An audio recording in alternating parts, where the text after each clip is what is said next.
మీ పిల్లల డాక్టర్ కల డబ్బు వల్ల ఆగిపోవద్దు. కేవలం 18 లక్షల నుంచి ఎంబీబీఎస్ విదేశాల్లో.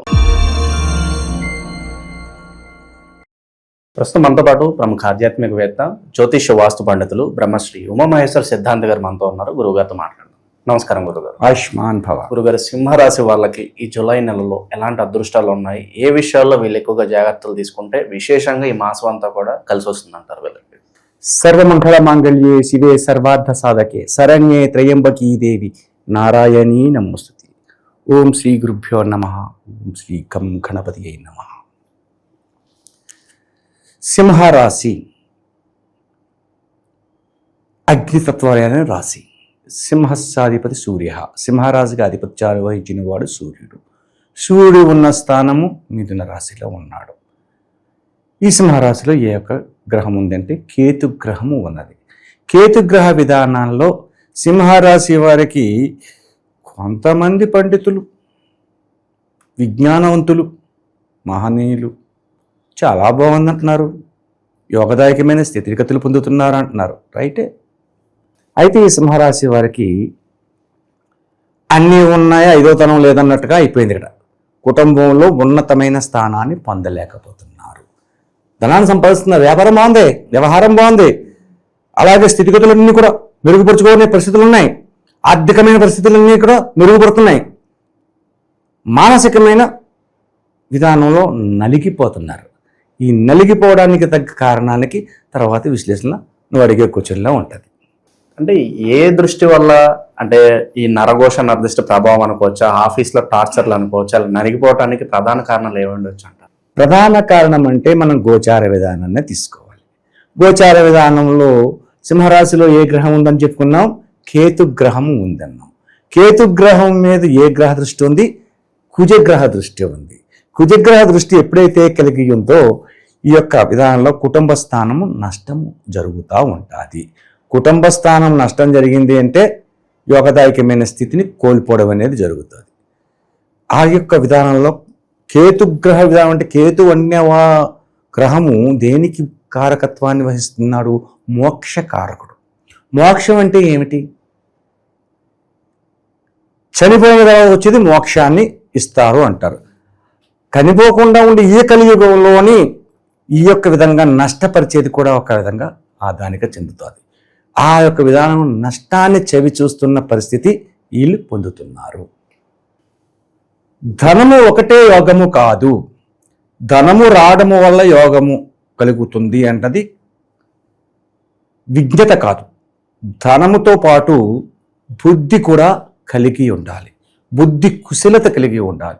బుద్ధి కుశలత కలిగి ఉండాలి అంటే వీరికి సంతాన విధానం వల్ల నష్టదాయకమైన స్థితిని పొందుతున్నారు. వ్యాపార, వ్యవహార, ఉద్యోగ విధానాల తర్వాత చెప్పుకున్నాం. ముందుగా వీరు సంతాన విధానం వల్ల నష్టపోతున్నారు. అంటే సంతాన విధానం నష్టపోతున్నారు అంటే పిల్లలు ఉన్నారు. ఈ పిల్లలు మగ పిల్లవాళ్ళు అవ్వచ్చు, ఆడపిల్లలు అవ్వచ్చు. ఫర్ ఎగ్జాంపుల్ మగ పిల్లవాళ్ళని తీసుకుందాం. ఒక ఆయనకి 2-3 పిల్లలు ఉన్నారండి. ఒకటి పెళ్ళి అయ్యింది. పెళ్ళైన 15 రోజులకు, 20 రోజులకు, లేదంటే నెలకో 6 నెలలకో వివాదాస్పదమైన గొడవలు వచ్చే విడాకులు అయ్యాయి. ఆడి బతుకు అలాగే ఏంటంటే ఇంకో కూడేమో లవ్ మ్యారేజ్ చేసిన ఆడి వెళ్ళిపోయాడు. ఇది కాకుండా ధనానికి లోబడి తల్లిదండ్రులకి నష్టాన్ని చేకూరుతున్నవాడు మూడవ ఉంటాడు, ఆడెళ్ళిపోతాడు. ఎప్పుడైతే సంతాన విధానం తండ్రికి ఈ రకమైన పరిస్థితి కలిగిందో వీడి పరిస్థితి ఏంటి? పైకి నవ్వుతా ఉన్నాడు, జేబు నిండా ధనం ఉంది, వీడు చేసే వృత్తి వ్యాపారాల్లో లాభాలు సంతరిస్తున్నాడు, అన్నీ బాగానే ఉన్నాయి, ఇంటి కదా ఏం చేయాలో అర్థం కాదు. ఈ విడాకులైన వాడుతో వచ్చిన ఇబ్బందికరమైన పరిస్థితులు, కోర్టు వ్యవహారం ఉంటుంది కదా, ఈ ప్రేమించి పెళ్లి చేసి వెళ్ళిపోయినోడు ఆడేం పడుతున్నాడు అన్న ఆందోళన ఉంటుంది కదా. ధనానికి లోబడి ఏదో మంచి ఉద్యోగం చేస్తుంది ఉందని చెప్పి ఇంకొక అమ్మాయితో ఈడిపోయినాడు. ఈడి పరిస్థితి వీళ్ళేదో ఉద్ధరిస్తారు, మనల్ని పెంచి పోషిస్తారు, యోగదాయకమైన స్థితిగతుల్లో ఉంటాము అని అనుకున్న వాడు పరిస్థితి ఏమైందంటే అగమ్య గోచరంగా తయారైంది. ధనం ఒకటే ఉంటే సుఖం కాదు, మనశ్శాంతి అనేది కూడా ఉండాలి. చాలా మంది కోటీశ్వరులు మనం చూస్తున్నాం, డబ్బున్నా కూడా సరిగ్గా నిద్రపోలేరు. నిద్రపోవడం. అత్యధికమైన ధనసంపన్నుడు ఉన్నాడండి. ఫర్ ఎగ్జాంపుల్ నా విషయమే చెప్తున్నాను. నాకు ఒక స్నేహితుడు ఉన్నాడు. స్నేహితుడు అంటే అప్పట్లో నా వయసు 30 సంవత్సరాల వయసు ఉండేది, నా స్నేహితుడి వయసు 50 సంవత్సరాల వయసు ఉండేది. ఇద్దరం కలిసి సరదాగా ఒక హోటల్కి వెళ్ళాం. శుభ్రంగా అక్కడ నర్సాపురం అనే ఊరు. ఆ నర్సాపురంలో ఒక కేఫ్ ఉంది, ఒక కాఫీ హోటల్ ప్రమాణమైంది. అక్కడ పంచదారతో చేసిన బూందీ ఉంటుంది, పాకం కారత నెయ్యితో ఉంటుంది. ఆ బూందీ స్పెషల్ అక్కడ. ఓ 2 బెడ్లు అబ్బాయా అన్నాను నేను. అబ్బాయి నువ్వు తినండి, నువ్వు తిన అబ్బాయి, నేను తిన్నా అన్నాడు ఆయన. ఆయన పెద్ద వయసు కాబట్టి నన్ను అబ్బాయి అంటాడు. నేను ఆ బాగా తింటున్నాను, ఆయన రాజు అవుతున్నాడు. బాగుందా అని అడుగుతున్నాడు. దింకరమరా బాబు, ఈకేంటి అపర కోటీశ్వరుడు, నేను లేనోడిని, అతను అపర కోటీశ్వరుడు, ఎన్ని కోట్లునే తెలదు, కానీ తినడానికి లేదు. బూందీ తింటుంటే ఆశగా చూసారు కానీ తినలేకపోయి. ఏంటంటే షుగర్ అబ్బాయి అన్నాడు. సరే. ఆ తర్వాత అక్కడ మిర్చి బజ్జీలు వేయడం స్పెషల్, దాంతోపాటు 4 మిర్చీలు వచ్చి పట్టాడు. నేను తింటున్నాను, అతను చూస్తున్నాడు. ఏంటంటే ఇది కూడా తినకూడదండి, అల్సర్. ఇంకెందుకు కోట్లు ఉండే ఉపయోగం ఏంటి? ఇటువంటి విధానంగానే ఉంటుంది. ఆరోగ్య విధానాన్ని సంతరింపజేసుకోవాలి. ఇంతకీ మనం చెప్పేది ఏంటంటే, సింహరాశిలో ఉన్న వారికి ఆరోగ్యం నిలకడగా ఉండి అన్నీ తిలగిన పరిస్థితి కలిగి ఉన్నా కూడా కుటుంబ వ్యవహారంలో యోగదాయకమైన స్థితిని ఎప్పుడైతే కోల్పోయేది తెలియదు. ఎందుకంటే మనశ్శాంతి అటువంటి విధానంగా ఈ సింహరాశి వారికి సంప్రాప్తం అవుతూ ఉంది. అయితే ఉన్న విధానంలో చెప్పుకోవాలంటే ఉన్నతమైన స్థానాన్ని పొందుతున్నారు, ఉద్యోగాల్లో అత్యధికమైన మేలును పొందుతున్నారు, అధికమైనటువంటి ధనాన్ని ఆర్జన చేస్తున్నారు. ఇవన్నీ బాగున్నాయి. ఇదొకటి చెప్పుకుంటే ఎలా కురుద్ది? వీళ్ళ వెనకాల ఉన్నది ఒక నాణ్యమునకు ఒకవైపు బొమ్మ, ఒకవైపు బొరుసు ఉంటుంది. బొమ్మనే చూస్తే సుఖం లేదు, బొరుసును చూడాలి. ఆ యొక్క నాణ్యము యొక్క విలువను తెలిపేది బొరుసు, బొమ్మ కాదు. బొమ్మ ముఖ్యమైందే, కానీ అంతకన్నా ముఖ్యమైనది బొరుసు ఉంటుంది. అలాగే కుటుంబ విధానంలో తన యొక్క వెనక ఉన్నవారు సంతాన విధానము, భార్య బిడ్డలు, ఈ యొక్క విధానాన్ని అంతరించుకోవాలి. ఇటువంటి విధానంగా ఉంటే ఎంత దూరమైనా ఎంతకాలమైనా ప్రయాణం చేయగలుగుతాడు.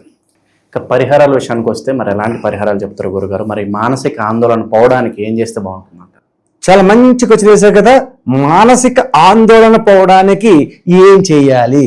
వీళ్ళు చేయవలసింది ముఖ్యంగా శివ విధానాన్ని అవలంబించాలి. ఈ సింహరాశి వారు శివ విధానాన్ని అవలంబించాలి.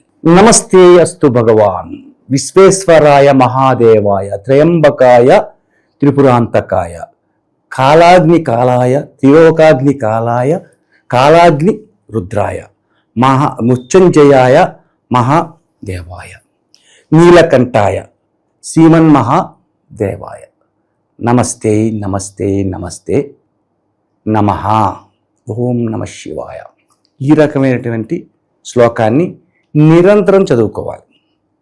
ఇది కొద్దిగా తడబడుతూ చదివాను నేను, కాకుండా అలా కాకుండా స్పష్టంగా కూడా చదువుకోవచ్చు. అలాగంటే నమస్తే అస్తు భగవాన్ విశ్వేశ్వరాయ మహాదేవాయ త్రయంబకాయ. త్రయంబకాయ అన్నప్పుడు త్రిపురాంతకాయ అన్నది మర్చిపోకుండా చెప్పు. త్రయంబకాయ త్రిపురాంతకాయ కాల త్రిలోకాగ్ని కాలాయ కాలాగ్ని రుద్రాయ మహాదేవాయ మృత్యుంజయాయ విశ్వేశ్వరాయ శ్రీమన్మహాదేవాయ నమస్తే నమస్తే నమస్తే నమః ఓం నమః శివాయ.